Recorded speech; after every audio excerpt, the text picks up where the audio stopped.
Histoire du vin, émission 3, de la Renaissance à nos jours. Partie 4 sur 6. Timeline, 5000 ans d'histoire, Richard Fremder. Pourquoi le Porto est si apprécié? Enfin, on dit qu'il est si apprécié des Anglais.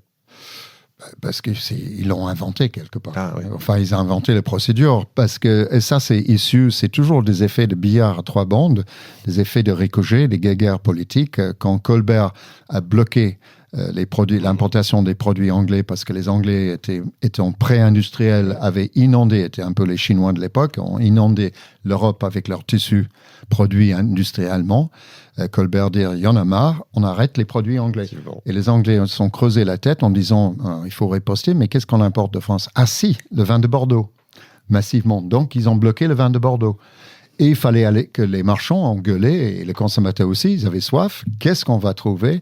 Comme ils avaient la maîtrise de la mer, ils allaient plus loin, au Porto, et chercher des vins là-bas. Incroyable. Et que les Anglais n'aimaient pas au début. Ils appelaient ça Portuguese blackstrap. C'est-à-dire noir et dur.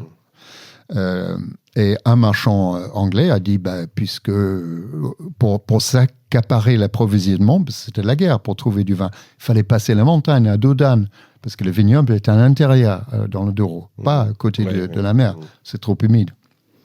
Et on rajoutait à l'époque de l'alcool à la fin de la fermentation. Il a dit, non, mettez-y maintenant. Non, c'est pas fini la fermentation. Si, mettez-y maintenant. Ce qu'il a fait, c'est de tuer les levures et garder du sucre. D'accord. Et les Anglais ont adoré. On adorait ça. Donc c'est parti. Ça, j'adore. C'est toujours des histoires de hasard, de ricochet entre la technique, la politique, le besoin du marché, la soif des gens, la curiosité et l'inventivité de l'homme. C'est fascinant. Ça implique tous les éléments de la société. Je suis d'accord. Ouais. Mais c'est étonnant parce que le vin français aurait dû disparaître puisqu'on n'avait pas, nous, on n'a pas participé à la découverte du monde puisqu'on n'y était pas, on n'a pas fait ce choix-là. Eh bien non. C'est étonnant. Hein. Non, c'est étonnant, mais je pense qu'il y a deux choses. D'abord, il y a un énorme marché domestique. Oui. Il ne faut quand même pas oublier que jusque dans les années 60, on consommait 120 litres par habitant par an en France. D'accord. Bon. Si on rapporte au 19e siècle, je ne sais pas quels sont les chiffres, mais les vins français, les vins les plus connus de France, la Bourgogne, la Champagne et le Bordeaux, à moindre degré la vallée du Rhône, étaient connus à l'extérieur par les connaisseurs de vin. Exemple, Thomas Jefferson que j'ai cité avant. Donc cette assise prestigieuse des domaines, des régions françaises est ancienne et doit beaucoup à la fois à la situation géographique de la France avec 3 fronts de mer, mais surtout la mer du Nord et l'océan Atlantique, mais aussi à l'importance diplomatique de la France. N'oublions pas quand même que le français était la langue diplomatique internationale avant l'anglais. Oui, c'est vrai. Les slogans de la reine d'Angleterre, c'est « Honni soit qui mal y pense et Dieu est mon droit ». Donc cette position culturellement dominante, diplomatiquement très importante, a énormément aidé l'essor des vins français. Donc, il n'y avait aucun danger que les vins français disparaissent. Ce qu'on peut constater, c'est que volumétriquement parlant, aujourd'hui, on a la situation dans la production du vin du monde où 3 pays dominent. Italie, France, Espagne, c'est 50% de la production mondiale.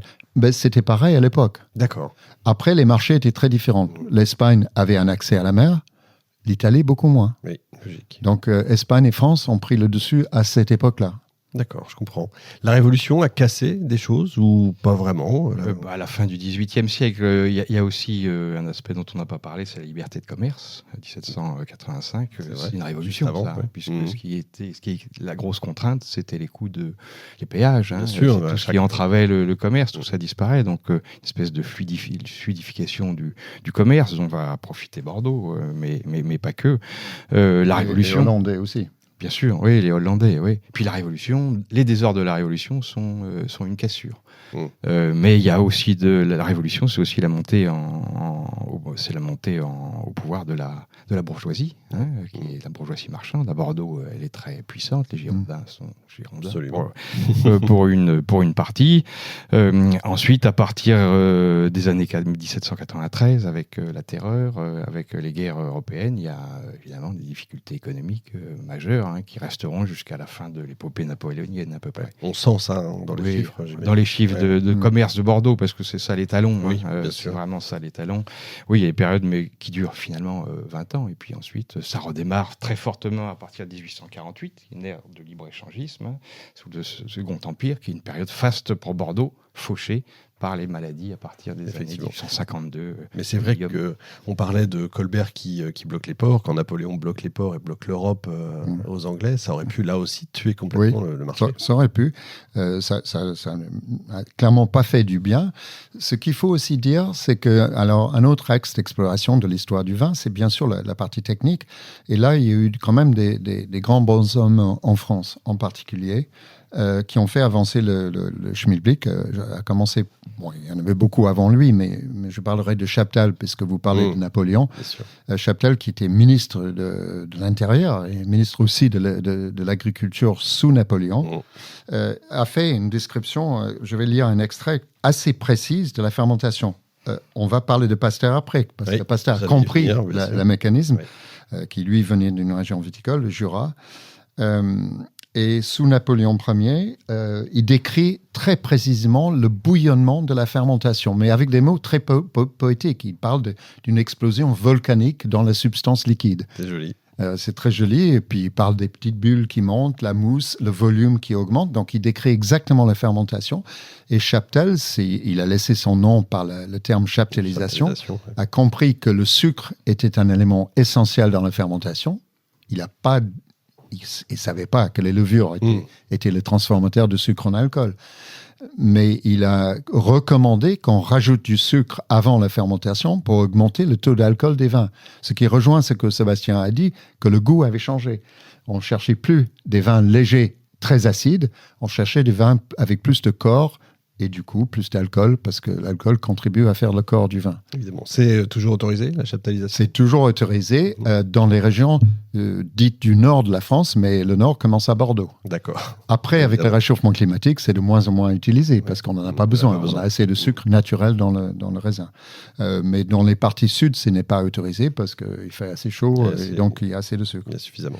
Après, Pasteur, c'est intéressant, parce que Pasteur, c'est pas Napoléon I, c'est Napoléon III.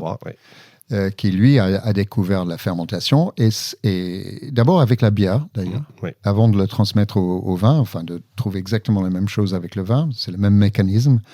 Et ces deux personnages, à mon avis, ont joué un rôle, ils n'étaient pas seuls, dans vraiment la sophistication et la compréhension du procédure de faire du vin, et du coup, a aidé à créer ce qui allait devenir l'œnologie moderne, qui est quand même une construction du XXe siècle, l'œnologie du vin. Parce que Chaptal était chimiste, à la base. Grand aristocrate qui a échappé à la Révolution par miracle. Il en restait encore quelques-uns. 1855, on en parlait rapidement tout à l'heure, c'est la classification des vins de Bordeaux. Là, on peut dire que c'est le monde moderne, enfin, c'est le monde tel qu'on le connaît aujourd'hui qui commence. C'est l'époque contemporaine. Ils sont très familiers. 1855, c'est l'exposition universelle de Paris. Donc, on présente à Paris tout ce que la France produit de meilleur, et on commande à toutes les régions viticoles d'ailleurs de présenter leurs meilleurs vins. Celui de Bordeaux, c'est finalement le classement Bordeaux qui restait célèbre. Donc on va demander à la Chambre d'agriculture de Bordeaux de présenter le fleuron de sa production. Et qu'est-ce qu'on va prendre comme critère ? Le prix relevé sur des décennies. D'abord, non, mais c'est intéressant le mécanisme, parce que d'abord ils ont envoyé une liste tellement longue que le commissaire de l'exposition, qui était un Bonaparte, bien sûr, a dit non, les étrangers vont rien comprendre, mettez-moi ça dans un ordre, et je veux un pyramide. Les Bonaparte adoraient les pyramides, comme on le sait.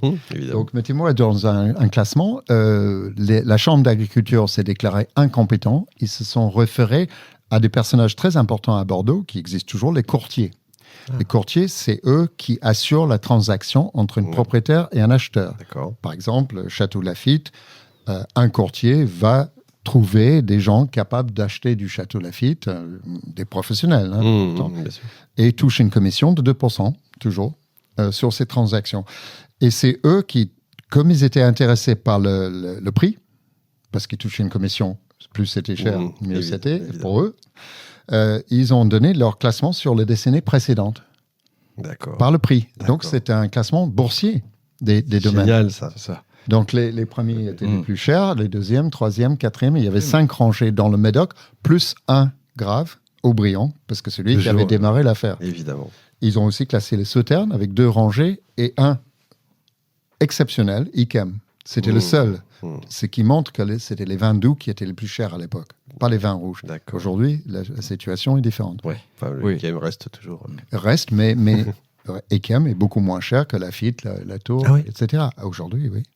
Puis avant ce classement officiel, il y a eu beaucoup de classements. Jefferson en avait fait, des négociants anglais. Oui. On retrouvait peu ou prou la même hiérarchie. Ce qui est intéressant André de voir, Julien, très important. c'est que la quasi-totalité des crus classés, à part les Sauternes et Aubryon, c'est dans la région du Médoc. C'est là où la bourgeoisie a massivement investi à partir du début du XVIIIe siècle. Oui, on ignorait la rive droite. Ce sont des crus bourgeois. Parce qu'à Bordeaux, on parlait avant de crus bourgeois, de crus paysans, de crus artisans. Donc le statut social du propriétaire jaillissait sur sa propriété. Évidemment, quand vous êtes bourgeois, vous avez plus de capacité d'investissement que le paysan. Donc, il y a une espèce de géographie, une sociologie du vignoble. Pourquoi est-ce que le Médoc est si en pointe? C'est parce que c'est une terre d'investissement de la bourgeoisie et parce qu'évidemment, il y a ces fameuses graves qui permettent de faire aussi des grands vins. Et les aristos n'étaient pas du reste. Je pense par exemple au marquis de Ségur, qui était propriétaire à la fois de Lafite, de Latour, de Canon Ségur. Aujourd'hui, c'est invraisemblable. C'était le Bernard Arnault de l'époque. Oui, c'est ça, effectivement. L'émission 5000 ans d'histoire est désormais accessible gratuitement, divisée en 6 parties, du vendredi au mercredi. En vous abonnant pour 2 € par mois, le prix d'un café, vous avez accès à l'émission et aux plus de 300 autres, en entier, en exclusivité et surtout sans pub. Le lien est dans la description.